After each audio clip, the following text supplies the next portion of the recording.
recorded for anybody who wishes to go. This meeting is being recorded. Great. Okay, Fiona, over to you.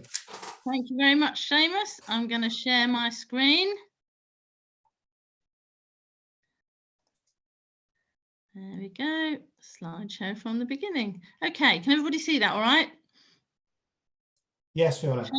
Seamus, you can see that. Okay, super duper. So, an interwoven rope is stronger than the same single threads. So in terms of authentic leadership, the courage to lead, what I would just like to invite you to do is join me on LinkedIn. That's the best way to contact me. So if you like what I say this evening, then that's the best way to contact me rather than trying to do it through the fire service, to be perfectly honest.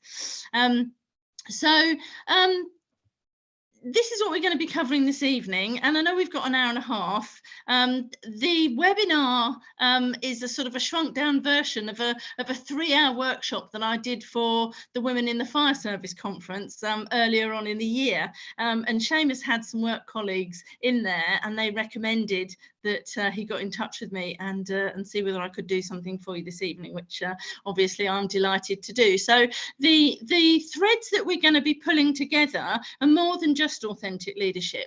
We're going to do a nod to emotional intelligence. We're going to have a look at working to strength and what that might mean for you. We're also going to cover a little bit about developing resilience, and we're going to talk a little bit about resilience in the spine race. You may or may not have heard of that. It's an ultra endurance marathon that takes place in January, the full length of the Pennine Way, and people have 7 days to cover 268 miles. Carrying everything they need on their backs. And in the end, we're going to sort of plait all these strands together and link it back to emotional intelligence, authentic leadership for you. Okay, so this is what we're going to be covering. So what is authentic leadership and what does it mean to you? And what I'm going to be doing is I'm going to invite you to write your answers in the chat, because we're going to be sharing the chat with everybody later. So yeah, I will be explaining what authentic leadership is and what it means to me, because I completed my PhD in authentic leadership in 2013, and I did some research with real leaders. A lot of doctoral research, as you probably know, is done with students who don't have any real, leadership experience. But I was determined that I would do research that was transferable and relevant to the real world. So I actually I was approached by the RAF, and they said, would I work with them? I actually, whilst I work for Kent Fire and Rescue, I live in Lincolnshire, in South Lincolnshire, and some of you may know that Cranwell is also in South Lincolnshire. So it was only 20 minutes up the road from me, which was very useful. So the research that I've done, the average length of time of the demographic sample that I used for the research was 20 years of leadership experience. So what I'm sort of trying to say to you is that it's relevant and it's real to real leaders, and you are all real leaders. So the ABC of authentic leadership and the 3 pillars model of authentic leadership is the model that emerged from the research that I did. I'm going to take you through a couple of self-awareness exercises, because the first pillar of authentic leadership is self-awareness. And then here's a question, is being your authentic self enough? Quick spoiler for you, yes it is, and no it isn't. You have to be your best self, not just yourself. And we'll talk a little bit more about what that means and what's important as we go through. And then one key thing at the end that you can sort of take from this evening's session in terms of personal action planning and pulling the threads together. So here you are. What actually is authentic leadership? What do you think it is? And why do you think it's important? So do please just take a moment to jot your personal ideas down in the chat. I can't see the chat actually. All I can see are my slides. I can't see any of you. So from my perspective, I'm talking to myself, talking to my own screen. But I really do want us to be able to share each other's others' thoughts, not just mine. So so if you pop them in the chat, and then we can share them later. And in the meantime, what I will do is I will carry on talking, moving on to the next slide. So as you probably saw in when you signed up for this evening's session, you know, authentic leaders are driven by passion and purpose, and they combine personal courage with ethical decision making to deliver successful, sustainable and meaningful results. So that's sort of my definition of authentic leadership, and that came out of my research. And you know, when you do research, you have to have something that people like to quote. So really that's the reason that I've done something there that's sort of quite long. But actually, you know, authentic leadership, it's being our best selves. It's being our best selves mindfully more of the time, and enabling others to also be their best selves. And as I've written here, there are critical links to equality, diversity and inclusion, and also to psychological safety, because, you know, authentic leaders don't have favourites. Authentic leaders treat everybody in the same way. Authentic leaders value everybody, and they are very inclusive. And in terms of psychological safety, now you may or may not know what psychological safety is. Research around psychological safety was actually done in hospitals. It was done in the ICUs, where they wanted to find out why did the results vary. And by results I mean, unfortunately, in some ICUs obviously people pass away, but the research showed that in those in the teams where there was psychological safety, which meant that people felt able not only to be themselves but also to challenge decisions and decision making, and they felt safe to do so. So there was more disruption, there was slightly more dissent, there was possibly, well, there was more disagreement, but actually by having the courage to do that and feeling safe to do that meant that there were fewer deaths on the ward. So that's what psychological safety is. In the workplace, it's where it's non-hierarchical and people feel safe to show up as themselves and to question what's going on, not necessarily to challenge the person, but maybe to challenge the process. And that's and I've answered my own question there at the bottom. Why is authentic leadership so important? Well, you know, it is only my own opinion, and you may or may not agree with me, but you know, I think that authentic leadership is the only way that we're going to be able to thrive rather than just survive on the planet. You know, it's the only way that we're going to be able to honour the planet, honour the people, whilst also being able to live together. So, authentic leadership. Okay, so some more about authentic leadership. For me, it's a way of leading that links who you are as a person with how you lead and manage. So it's the sum total of your experience, your personality, your beliefs and your values. It's everything you know, it's everything you've done, it's everything that you've experienced. And it's also a way of being in the world rather than just a way of doing. So we'll talk a bit more about that later. And there are lots of people I know who are very task focused, and they spend a lot of time doing things, often at the expense of just being and being mindful and just taking a moment to consider not just what's going on for them and what's going on for other people, but also the beauty of the world and whether they're on the right track and whether they're being compassionate and whether they're happy.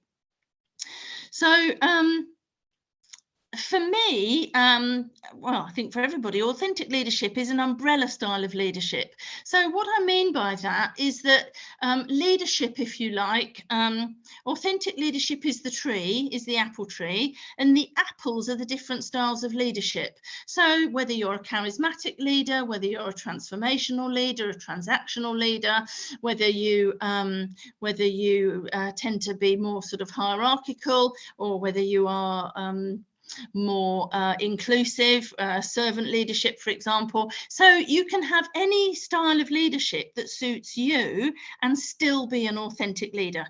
So it's a meta style of leadership is the way that I would describe it.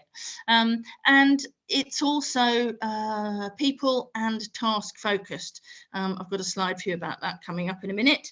And it's both relational and it's pro-social. So pro-social leadership is where leadership is done for the benefit of society and for other people. And talking about relational leadership just means that it's about people and it's about relationships rather than being power-based. So that's what that sentence means there. So I created this, and when I talk about authentic leadership and I talk about the courage to lead, I take it from the old French cœur, meaning heart, where we're talking about authenticity, bravery and compassion. So acting with authenticity in accordance with our beliefs and values in the face of criticism or danger is the first definition. And the second definition is the quality of mind and spirit that enables a person to face danger with bravery. And then it's an obsolete definition, but actually courage is the heart of emotion. So it's about compassion and empathy. And this is a very nice way, I think, to to think about authentic leadership as having an ABC. And if you find any of the things that I'm talking about today useful and something that you can use, not just personally, but with your teams as well, then please do. I'm going to give you the slides and you've got the content and my voice talking things through. So do please use them if you find them helpful. So this is the 3 pillars of authentic leadership model that emerged from my PhD. So the way I talk about it is that authentic leadership sits on a bedrock of trust under the umbrella of relationships.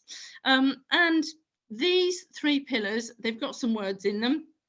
They're not completely exclusive and they're not completely inclusive. I had to put some words in the pillars and these are the ones that fitted in. There's lots more words that we could think of that we could fit in. So the 3 pillars of leadership, as I said before, the first pillar is self-awareness. And that, of course, is awareness of our strengths, our weaknesses, the influence and the impact that we have on others. It's not just our awareness of ourselves, but it is very much our awareness of how we are similar and different to other people, how we can motivate other people, how we can support other people, and all of that kind of thing. And then moving to the last pillar, self-regulation is about self-discipline. It's about being approachable when things are difficult. It's about how we manage our energy. It's about how flexible and agile we are in terms of not just responding to the demands on us, but being able to be resilient. It's about our emotional control as well. And then the middle pillar, the final pillar, this is the ethics. This is our beliefs and values, integrity, honor, courage, honesty, all of that kind of thing. And in terms of leadership derailers, when you're an authentic leaders are strong on all of these 3 pillars. We only need someone to lie to us once, and can we ever trust them again? Well, not really. We may forgive them. And I'm not just talking about politicians here, although of course they do immediately spring to mind. But we only get one chance, don't we, really? Having said that, when someone is an authentic leader and when they have those strong relationships at work, if they make a mistake and they have the courage and the honesty to say, I made a mistake and I'm sorry, and they mean it, then very often they will get, you know, a second chance. You know, we've all got friends who've made mistakes. We have made mistakes, I'm sure. And actually being able to say, you know, I'm really sorry, that wasn't what I meant to do. It was badly done, and I'm going to do better next time. That's a very authentic thing to do.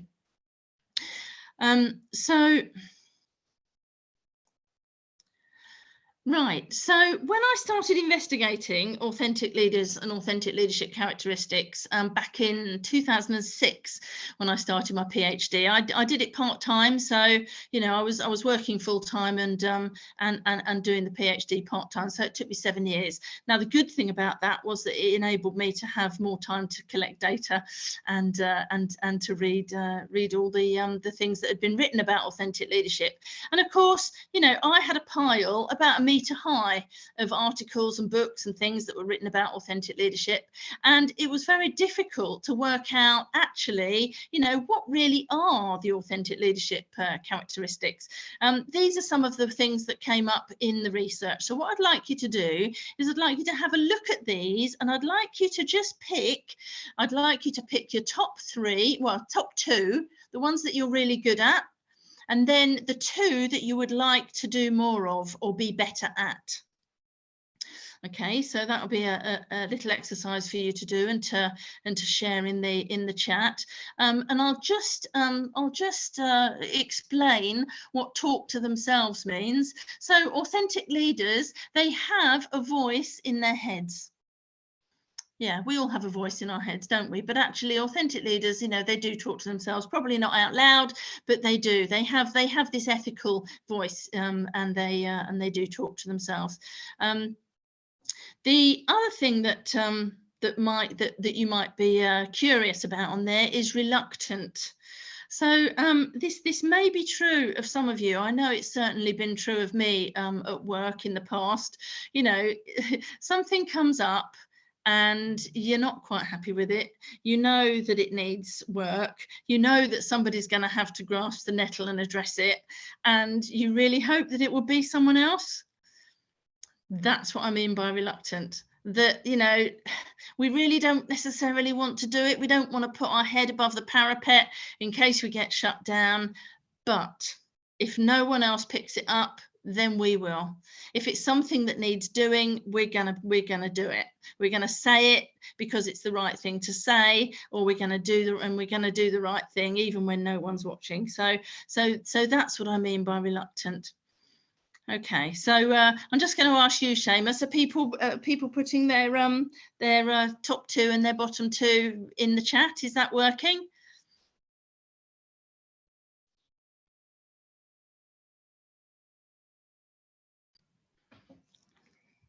Sorry, Fiona, we only have one comment so far from the very first slide.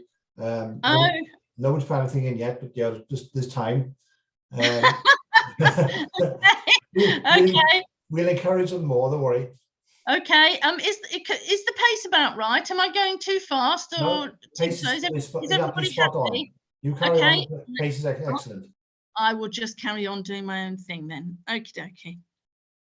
Right, and of course, if you want to take a picture of any of these slides on your phone or take a screenshot, then please do. You know, I will try and leave them up for, you know, long enough to give you the time to do that.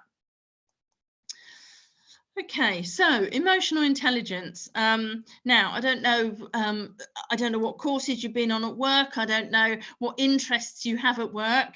But when we think about emotional intelligence, I've included it here because emotional intelligence, the first strand of emotional intelligence is, like authentic leadership, is self-awareness. And the second strand of emotional intelligence is awareness of others.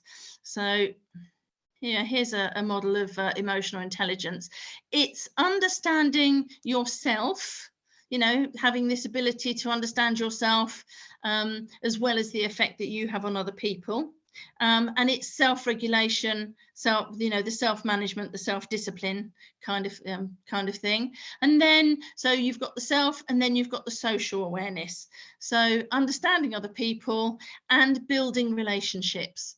So there is a clear link between authentic leadership and emotional intelligence, to the extent that the research shows that authentic leaders are more emotionally intelligent, i.e. they are perceived as being more emotionally intelligent by others, and they score more highly on the scale of emotional intelligence. So there's a clear link there. And in terms of developing, your self-awareness, our self-awareness, I just wanted to bring a couple of slides for you. So this is how people are similar and different. You've probably heard of introversion and extroversion. You may even have come across a great book called Quiet by Susan Cain, who describes herself as an introvert. And she's also come up with the term of an ambivert, someone who sort of sits in the middle and can do both. My personal opinion of myself is that I am sort of in the middle, and that I do like to be quiet, I do like to listen, I can be quite shy. Having said that, obviously, because I am so passionate about authentic leadership and about what I do and about making a difference to the lives of other people, then I have to go into more extroverted mode, and I have to become more confident, and I have to talk, and I have to be one of the doers who makes things happen. So you may find yourself in the middle, able to go to either end of the scale. You may find that you have a natural preference. So in terms of, sorry about that, that's the cat. In terms of the conforming thinking and the challenging thinking, now this comes from Thinking Styles, it's a psychometric tool available from the Cognitive Fitness Consultancy, and cognitive fitness is about thinking in the right ways at the right time with flexibility, agility and strength. So a conforming thinker will tend to fit in. They don't like disagreement. They don't really like disruption, and they will avoid an argument if they possibly can, because they find it uncomfortable. Whereas the challenging thinker will challenge the way things are done. They will often challenge why things are done. They don't always challenge a person, but they will often challenge a process. And this is because they have to, and this may be true for some of you, they have to sort of unpick everything in order to find out how it works before they then put it all back together again in a way that makes sense to them so they can understand it. So there are no right and wrong answers here. There's no right side of the scale or wrong side of the scale. It's just that depending on where you are, there will be implications and consequences of the relationships that you have and the leadership style that you use at work. And I'm not sure how many people who work in the fire service. We've all met people in the fire service who have that obvious courage. We've also met people who have that quiet courage, who don't necessarily say very much, but have the physical and the emotional bravery to do things that are difficult. Okay, so I hope you found that useful. There's another one here in terms of how people are similar and different. And this time we're looking at a people focus and a task focus. Oh, I just wanted to go back here. Right, so in terms of being an authentic leader, you can be anywhere on this scale and be an authentic leader. You won't necessarily be a better authentic leader or a worse authentic leader, more or less, depending on where you are on the scale. You will just be yourself, and that's absolutely fine. There's no right and wrong on this scale here. Now, when we're looking at this scale, however, And in terms of having a people or a task focus, Aristotle talked about this sort of 3 millennia ago. So it's not anything that's new, but we now have a greater understanding of it. And it's something that's really, really useful. It's very, very useful to know when you're dealing with someone at work, whether they're people focused or task focused. I have a tendency to be people focused. I really like developing relationships. I hope I'm easy to talk to. I'm one of the NFCC's coaches on their coaching portal, for example. So, you know, if there's something going on, if there's litter picking going on in the village or something like that, you know, I'm going to join it because I like to be with the people. I can sometimes prioritise relationships over getting the task done, which means that I have to work slightly longer hours because I've spent so long talking to people. And then at the other end of the scale, and I apologise if you can see the cat, it's a very noisy cat. Oh, come on, down you get. So at the other end of the scale, we have the task focus, where people are achievement oriented and results driven. They can be highly competitive, and the results are paramount rather than people's well-being being paramount. Now, at the extreme, people are expendable. Now, we all know leaders like this. We've all come across leaders like this. And, you know, in an ideal world, do we want to work for them? I would suggest that we probably don't. And what we found through COVID, and there has been research to back this up, that the most successful leaders in COVID were the leaders who genuinely cared about the people that they worked with. So genuinely caring about the people is, you know, it's obviously on the more, it's on the people side.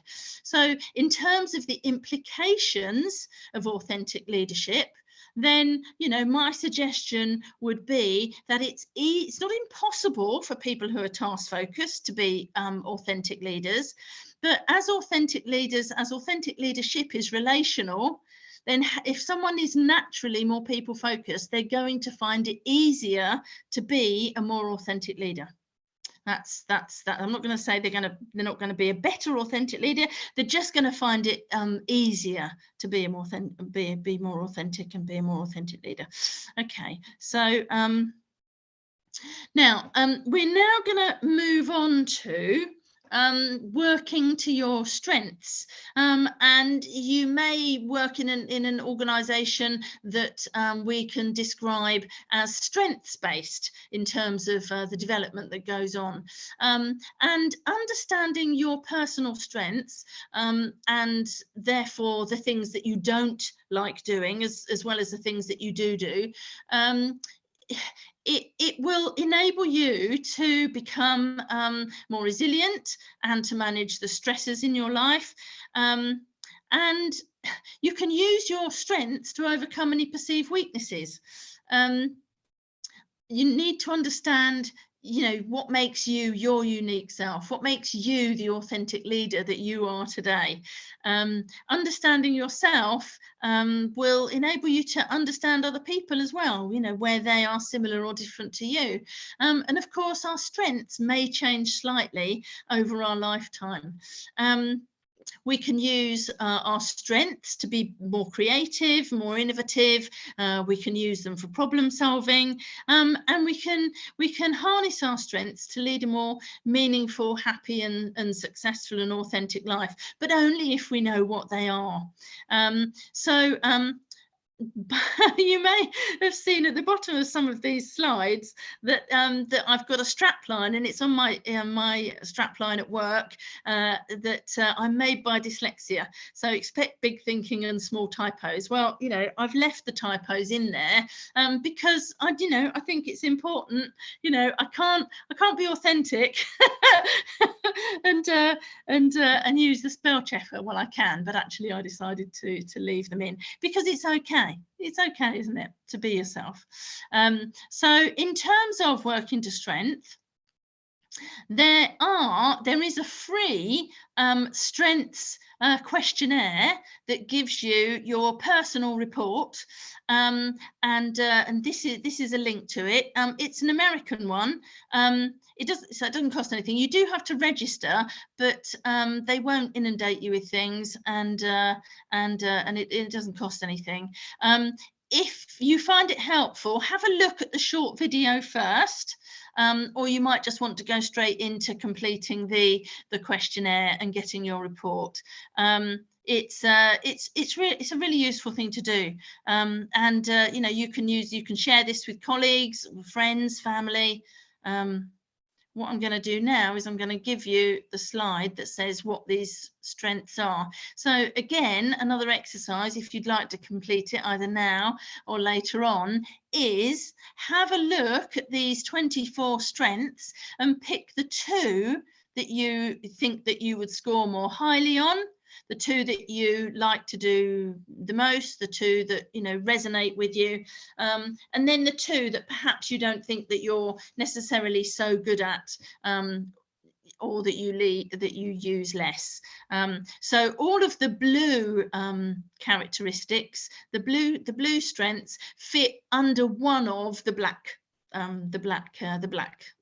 sort of characteristics. So I've forgotten now which ones go into where, but when you complete your report, it is very clear. It will tell you what fits into where. So and I think zest means zest for life, really, rather than, I don't know what else it might mean. I'm pretty sure it's sort of zest for life. It's about how much energy you have. Okay, so again, I'll give you just a sort of a minute to have a look at that. I can't remember now what my highest ones were.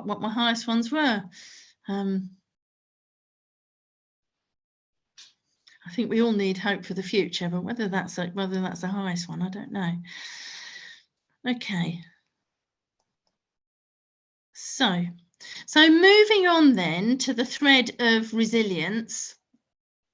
The Oxford English Dictionary describes resilience as the capacity to recover quickly from setbacks, and it also says mental toughness. I don't know why it's chopped the text off, but anyway, so mental toughness and recovering quickly from setbacks.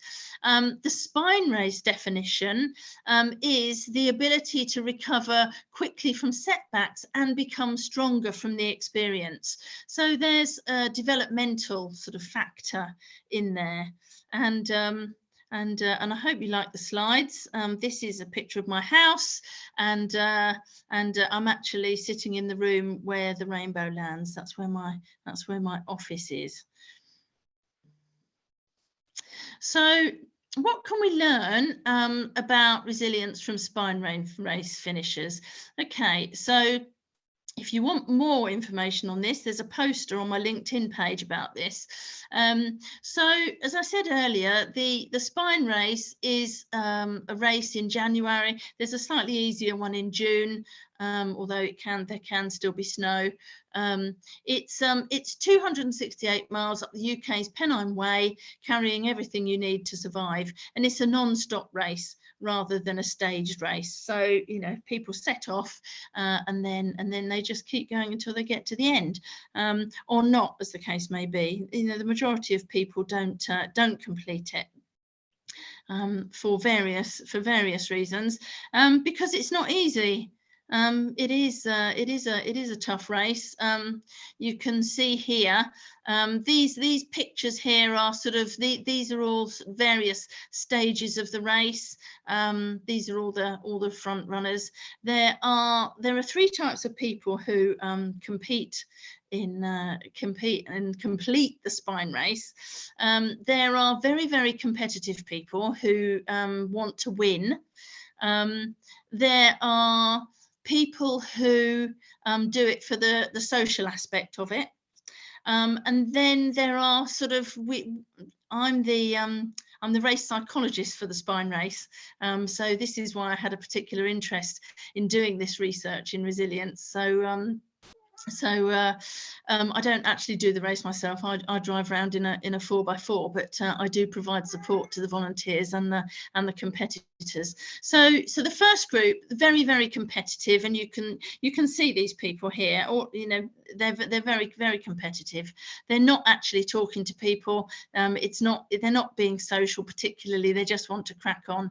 And actually, the person in the yellow is he's 6 foot. He's 6'2". He's actually a Czech, and he's won the race a couple of times. And they're very competitive. They're driven to win. Not really interested in being sociable. The second group of people, they do it for the crack. They do it because they enjoy being with other people. They have a personal best. It's a personal challenge, and they will do that with people rather than on their own. The third group of people are those sort of lone wolves who do it on their own. So those are the three kinds of people who enter and finish the race. And here we can see a young lady. Now this lady, the thing about ladies is that they tend to be smaller physically than the men, and they all have to carry the same kit, so they just tend to carry sort of smaller versions of it because it can be quite heavy. She will have everything that she needs in there. She'll have a bivvy, and she'll have emergency rations. And various other bits and pieces. So this lady here, she won the race a few years ago, set the record. She beat all of the men that year, and she was breastfeeding a baby at the same time. So at the checkpoints, her husband was there with the baby. So quite an achievement. So what can we learn? So, one of the things in terms of resilience, rest and relaxation is critical. Cognitive fitness is critical in terms of thinking in the right ways at the right time, with this flexibility, agility, and strength. Having a sense of humour, having a daily treat, knowing your strengths and weaknesses, being completely honest with yourself. So not falling into the trap of self-justification, having an ego defense mechanism, not beating yourself up if you make a mistake, being kind to yourself. The most resilient people, they share their story, and they learn from other people, not just from that year but from previous years. They find joy in small things. Mindset is even more important than fitness. I do know someone who completed the race. They did the vast majority of the race with a broken ankle. It obviously wasn't sheared right through, but it was fractured, and they just took it slowly, and they did complete. Now, I'm not sure that's something I would do, but it is possible to do it if that's what you really, really, really want to do. And continually checking progress and reorienting if necessary. So there are lessons in here for our daily lives and our daily leadership lives, and then practice your strategies. So this is a really important one. And strategies in the spine race are things like your waking routine and your sleeping routine. If you want to find out if there's night navigation as well as daytime. In January, there isn't actually that much light. People are going to be navigating at night in the dark for the vast majority of time. You can only see about 1 meter in front of you. You don't have a nice view like you do on this slide here. So practicing that night navigation, being able to go into your kit bag and know what everything is and where everything is by the feel of it. You can practice that in the summer simply by closing your eyes. I've got a gate at home, and in the summer I practice opening the gate and closing the gate, locking the padlock, with my eyes closed, so that when I get home in the dark in the winter, if I don't have my head torch for whatever reason, or any form of light, then I can very easily get in and do everything just by the feel of it. And that makes me not just more resilient but more confident as well. Might sound like a bit of an odd strategy, but that's one of the things that I do. So, okay, so another exercise for you here. Please share your strategies for success in the chat box. What's one thing that you can do or think that immediately makes you feel more resilient? What one thing can you do or think that immediately makes you feel more resilient, immediately makes you feel as if you can cope and that, well, say everything's going to be okay. It just makes you feel more resilient. Give you a minute to do that. Again, Seamus, I don't know how much interaction there is because I can't see this, but you know, I do hope that people are interacting and we have got some thoughts in, and we had some points in. It's quite good. It's interesting. Oh, good. People are dropping in what their thoughts are. Well, I'm delighted. I'm really looking forward to reading them later on. Yeah. So it is quite interesting. Yeah, super. Great. Well done, everybody. Thank you for literally just now, somebody's just dropped in say to yourself, PMA, positive mental attitude. Absolutely. Yeah. Yeah. Yeah. I I think about taking the dog for a walk. You know, if I'm having a difficult day at work, then, you know, I look forward to the evening, you know, not just to the glass of wine, but, you know, to actually getting out and being able to stretch my legs and having some fresh air, even if it's raining. You know, we have to love all weathers. You know, Paul's just put a comment in here. In 100 years, this won't matter. In fact, it doesn't matter that much now. That's right. Yeah. Yeah, absolutely. Yeah. Yeah. So, you know, these strategies for success can be so useful because if someone else has a strategy that we don't have, then we can borrow it. It's very, very helpful. Okay. Now, in terms of developing resilience, one of the things that will make you more resilient, and I do hope you like my slides, they make me more resilient, actually, because I enjoy looking at them.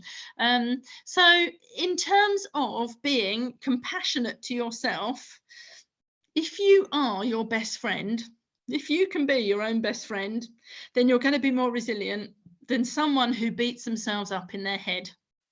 You know, we hear a lot about imposter syndrome, for example, and, you know, I understand why imposter syndrome is there. It's there to keep us safe one way or another. You know, the voice we have inside our head is there to keep us safe, to make us our best selves. But if that voice in your head is a negative one, or if it's not your own voice but somebody else's voice, and it's critical, then actually potentially you're going to be less resilient than if you are your own best friend, and if the voice in your head is a kind one. So this is a really useful self-test. No one else is going to know your answers, but it will just identify how compassionate you are, I think, across 5 different areas. And it's really, really, really useful to know that, because, you know, you might actually be compassionate to yourself in some areas, but not in others. And that's a really useful thing to know, because then you can choose to do something about it.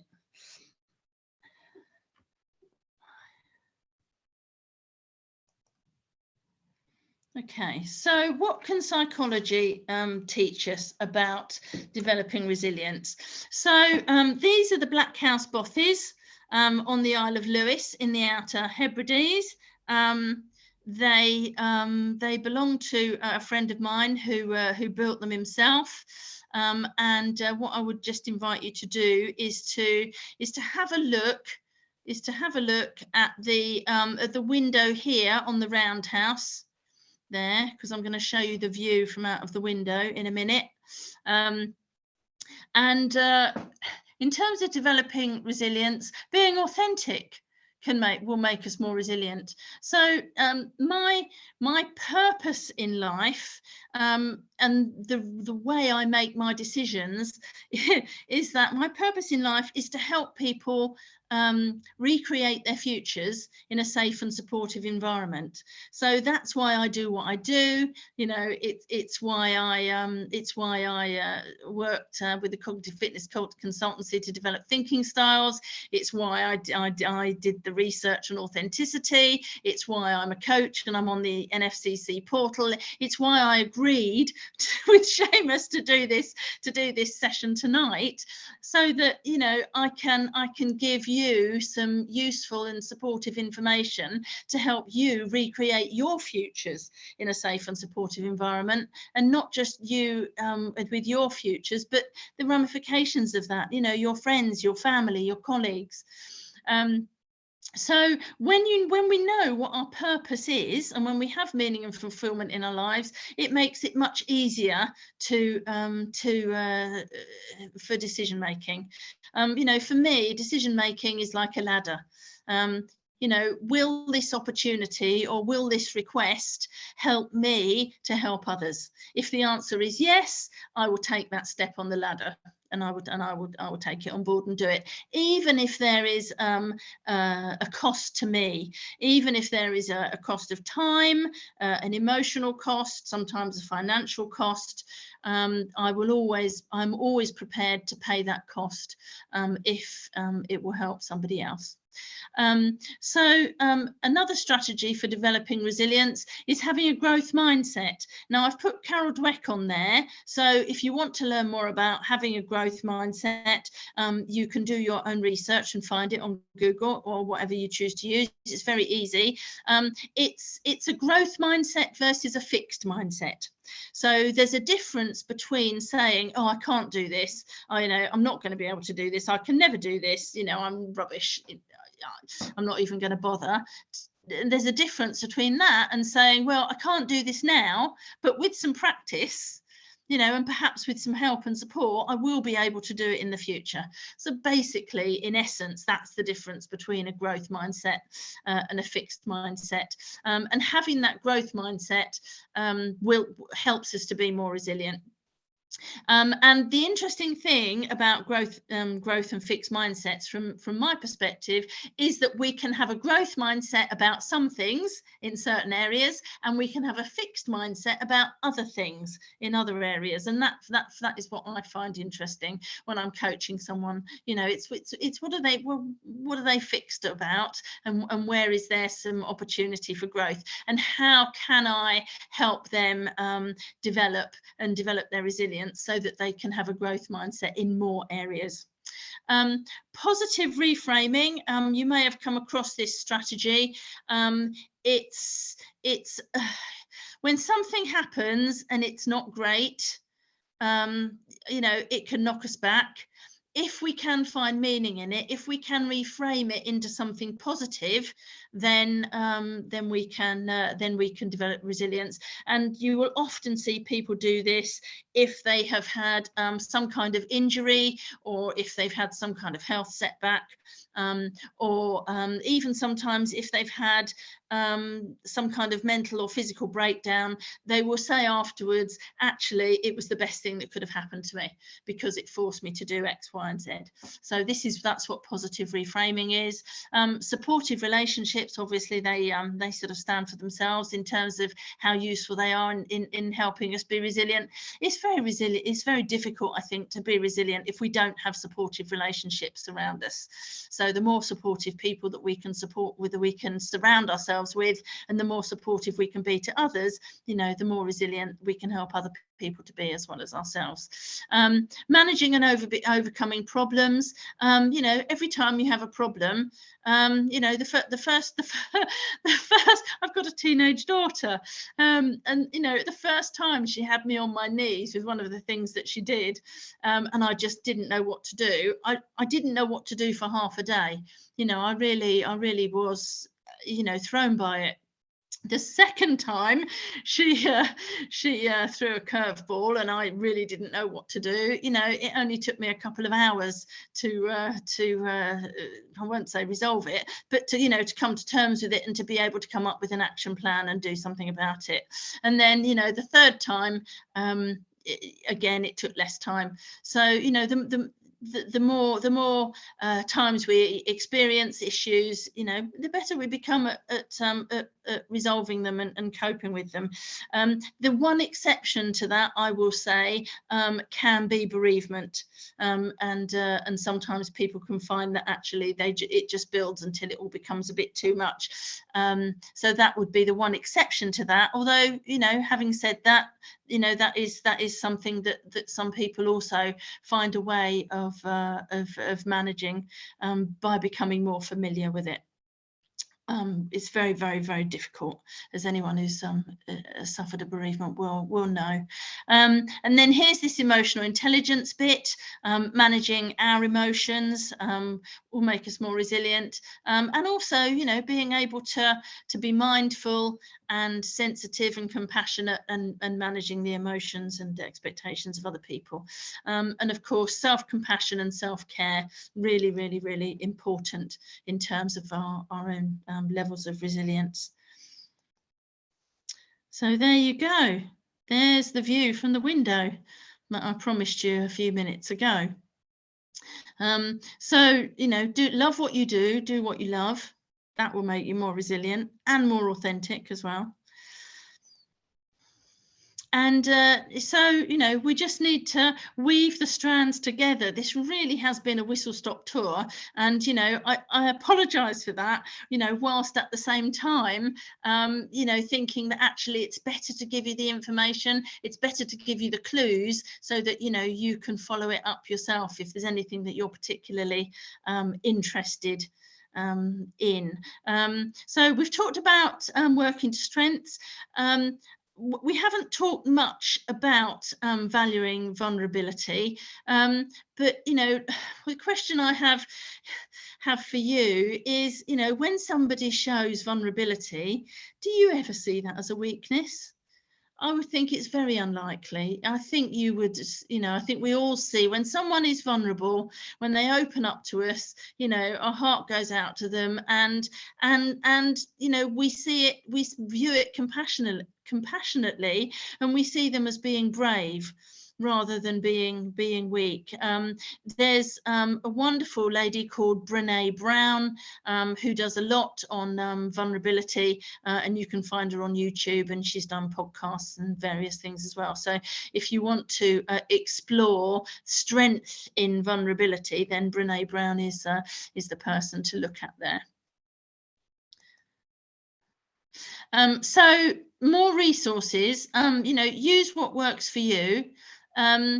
There's a lot of free resources and articles and things on the Cognitive Fitness website, and if the Authentic Leadership 360 questionnaire, which measures the 3 pillars of authentic leadership, if completing a Leadership 360 is of any interest to you, then they're the people that you would need to contact for that.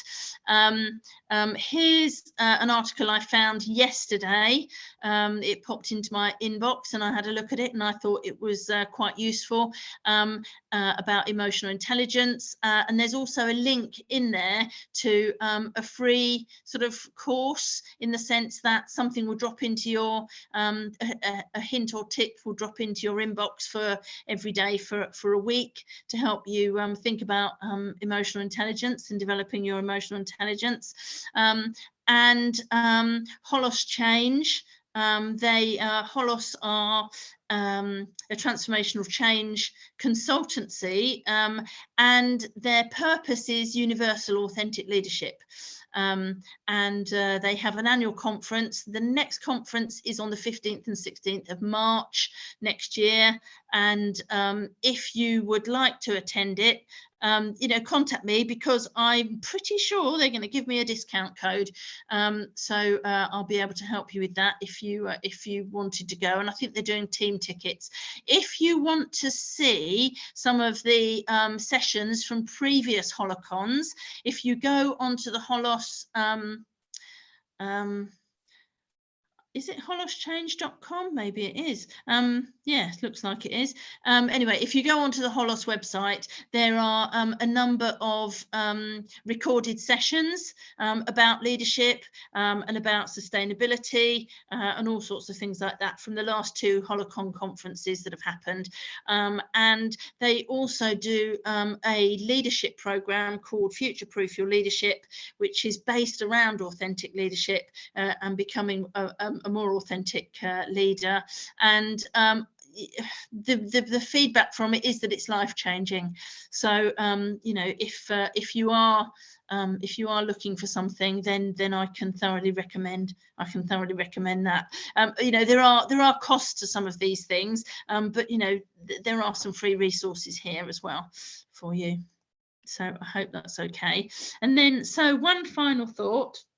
Now it's only 6:30, so I've whizzed through it so quickly. The final thought: if the alphabet is represented numerically, then knowledge will get you 96% of the way there. Hard work will get you 98% of the way there. Attitude will get you 100% of the way there. I have checked this, it does work. So if this is useful, if you want to share it, if it's something that you like and you think you can use, please do use it. Take it. It's a fun thing to do at the end of a session. Yeah, all that remains for me is to say thank you. Because I've whizzed through it so quickly, we have now got time for more questions, and I can become a bit more interactive, and I can see you, not just my own slides. So thank you very much for your time and your attention, and for becoming engaged in the chat box. If you would like to connect with me, I would be delighted. Please contact me via my LinkedIn profile. Okay, so there you go. So I'm now going to stop sharing.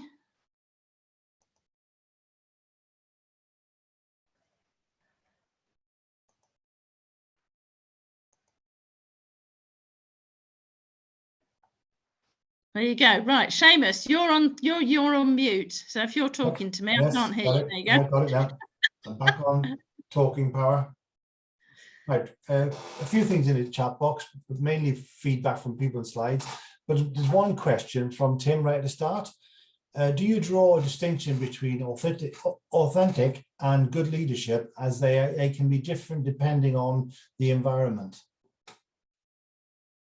Do I draw a distinction between, well, there's a difference between authentic leadership, little a, little l, and authentic leadership as we're looking at it. Yeah. So when I talk about authentic leadership, I talk about capital A, capital L, which is the 3 pillars model of authentic leadership. That's what I mean when I talk about authentic leadership, because you can be authentic as a leader without being an authentic leader. So Boris Johnson is an authentic leader, little a, little l, but he falls down on one or more of those 3 pillars of authentic leadership, doesn't he? Yes. So he's not, to me, an authentic leader. Now, I don't know whether that's answered the question. Just ask me the question again, Seamus, because I may or may not have answered it. Let me go back up. What Tim's saying, do you draw a distinction between authentic and good leadership, as they can be different depending on the environment? Yeah, I think, yeah. So yeah, I would go back to that. Good leadership, I would suggest, is always going to be authentic. Yeah. And it's probably going to be authentic, capital A, capital L. It's going to meet those 3 pillars. Yeah. If someone falls down on any one of those 3 pillars, whether it's Bill Clinton or whether it's, Boris, you know, then they're going to be less of an authentic leader, and I don't think that's not good leadership. So yeah, so I think I do draw a distinction, and that's probably how I would frame it. But you know, it is really interesting, isn't it, that, you know, someone only has to fall down on one of those three pillars once, and we know, you know, the kind of person they are, the kind of leader they are, you know, because people are consistent. You know, I did, you know, one of the things I did with the research was I looked at, is there a difference between values and ethics in terms of the way people think and the way they behave? And actually, there isn't. We expect people to do what they say they're going to do. We expect them to be consistent. And if they say they're going to do something and they don't do it, we notice. Not only do we notice, but we find it offensive. And we remember it. Thank you. Good point. So there's nothing else in the chat room. I'm just going to ask anybody if they've got any questions for you, the people who are in the room.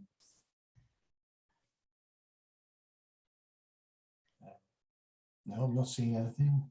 Okay, it was a real whiz through. Yeah, no, that's fine. You know, but as you've already said, you know, I thank everybody now. But you know, the important thing is, if anybody wants any more information after, you know, they've got your details. You know, I say to people, you know, please contact Fiona. She's you know, been really helpful with this for well, me. You know, did.